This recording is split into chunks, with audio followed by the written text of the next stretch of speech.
I'm okay, I'm fine. Kincana, Kincana, teng neng neng neng neng. Ku menahan rasa sakit, rasa sakit.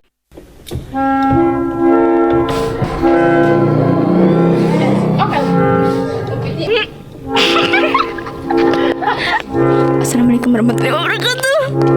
Cepetan. Masuk lagi.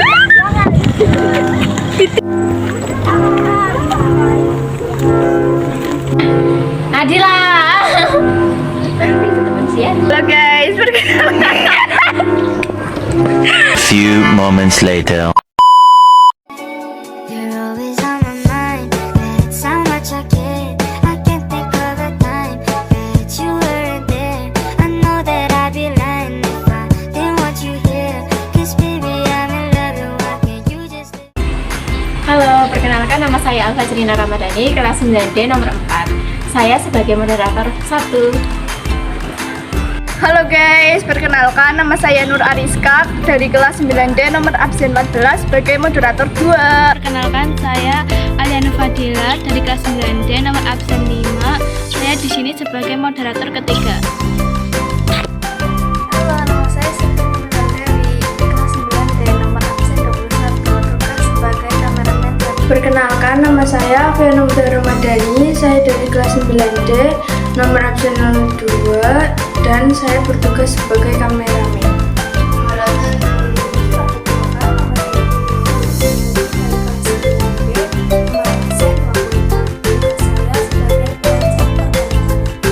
Nama saya Amelia Bustari Rahmatami dari kelas 9D nomor absen 32. Di sini tugas saya menjadi editor. Halo guys, perkenalkan nama saya Dwi Utami Fadilah, kelas 9D nomor absen 8. Tugas saya sebagai ilustrator video. Bye-bye.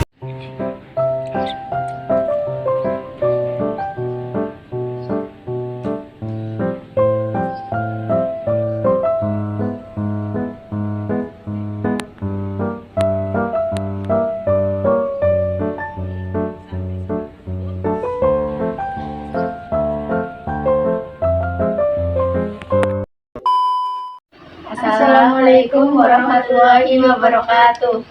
Kami dari siswa SMP Negeri Kelarawapoya akan melaksanakan wawancara bersama Ibu. Kami meminta waktu Ibu sebentar untuk membantu tugas wawancara kami. Kalau boleh tahu, dengan Ibu siapa? Estri Purwati. Alamat rumah Ibu di mana? Ini Kretek RT 1 RW 1. Usia Ibu sekarang berapa? Usia 52. Kenapa memilih menjadi seorang guru, Bu? Apa ya? Saya kalau ditanya seperti itu bingung ya, karena awal-awal saya tuh pengennya jadi akuntan awal. Iya. Terus karena tidak bisa kuliah S1, waktu itu hanya bisa masuk D2, ya akhirnya saya ikuti masuk D2 dengan pertimbangan ya oke lah, jadi guru kan sesuatu yang bisa dipelajari. Jadi walaupun mungkin saya tidak minat, saya coba masuk ke fakultas keguruan. Ya alhamdulillah bisa mengikuti. Itu awalnya kenapa jadi guru. Ya mungkin jadi guru itu karena awalnya terpaksa ya. Terpaksa tapi lama-lama menyukai. Terbiasa ya, Bu. Jadi Bagaimana perasaan saat Ibu pertama kali menjadi Ibu kepala sekolah? pertama jadi kepala sekolah ya satu tertantang. Karena saya jadi kepala sekolah juga nggak niat. Karena ketika tiba-tiba disuruh daftar, saya ikut daftar dan waktu itu juga tidak punya tidak punya bahwa saya harus lulus, tidak ada target ke sana lah, tidak ada target ke sana. Saya mengikuti alur saja. Ketika dinyatakan lulus, yaitu satu tantangan, apalagi waktu itu usia saya masih relatif muda, masih 37 ya. Bagi saya yang namanya Kepala sekolah kan tidak ada sekolahnya, ya kan? Tidak ada kepala sekolah yang harus sekolah dulu. Tuh, jadi bekal untuk itu ya harus berani dengan tantangan tugas, dengan tantangan lingkungan, dan banyak hal baru yang memang harus dipelajari kaitannya dengan tugas kepala sekolah yang tadinya di kelas menghadapi anak-anak, sekarang di sekolah harus menghadapi semuanya, bapak ibu guru yang mereka yang sudah dewasa, dan saya harus bisa ngomong bahasanya itu ngomong perasaan lah gitu. Kalau mungkin ketika di kelas itu kita main banyak bareng anak-anak, belajar main senang ya, tapi ketika menghadapi bapak ibu guru itu kan juga satu tantangan. Kita tidak hanya sekedar main perintah, tapi juga harus tahu bagaimana kondisi perasaan mereka. Kita nggak bisa bagi tugas juga, kita harus mikir dia lagi moodnya lagi bagus apa enggak. Kalau melihat orangnya lagi moodnya nggak bagus ya jangan diperintah walaupun kita kepala sekolah gitu kan. Itu. Terus yang kedua, kita melihat kemampuannya juga. Ketika si A saya perintah, misal Bu tolong ini tugas dikerjakan, saya juga harus mikir dia bisa apa enggak ya gitu. Itu tantangan yang harus dihadapi ketika pertama kali jadi kepala sekolah. Tapi kesini ya, alhamdulillah pengalaman dari satu SD ke SD lain, bergaul dengan banyak teman guru yang muda, yang sudah tua, yang akhirnya jadi terbiasa. Jadi pengalaman itu. Jam berapa Ibu berangkat kerja? 6:30. Ya, 6:30 sudah harus start. Karena jam 7 sudah harus absen. Telat sedikit saja ya sampai sana sudah. Lalu lintasnya nggak bisa kan tidak bisa diprediksi. Kadang-kadang kami, kadang-kadang sepi. Jadi ya harus harus bisa lebih awal. Jadi nanti kejadian di jalan kita kan tidak tahu. Bisa terlambat, bisa cepat. Tapi saya maksa jam 6:30 harus berangkat. Boleh tahu berapa jarak Ibu berangkat dari rumah ke sekolah? Kayaknya sekitar 10 kiloan loh. Saya punya sekitar itu. Boleh ceritakan sedikit nggak Bu perjalanan Ibu dari masa muda sampai sekarang? Yang mana?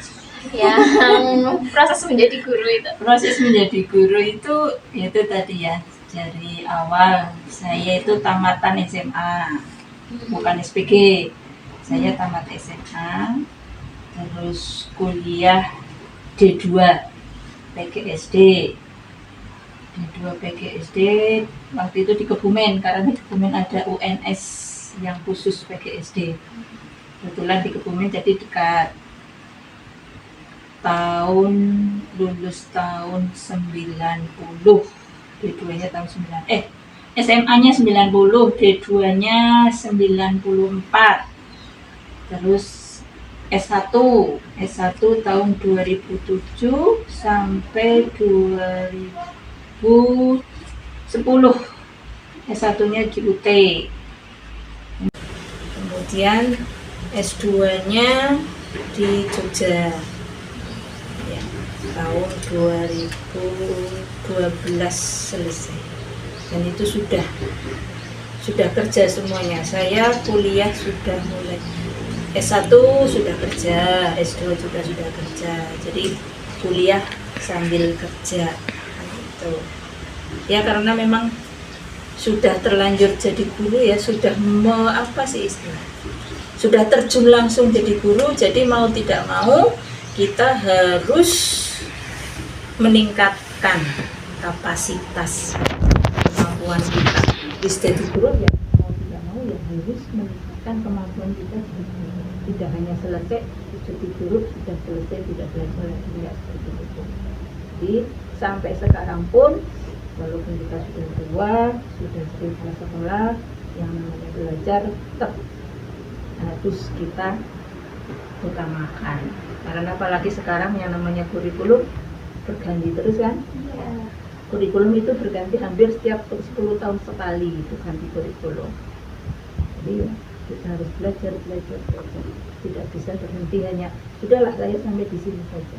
Tidak bisa seperti itu. Mungkin ada motivasi dari ibu untuk kita sebagai pelajar.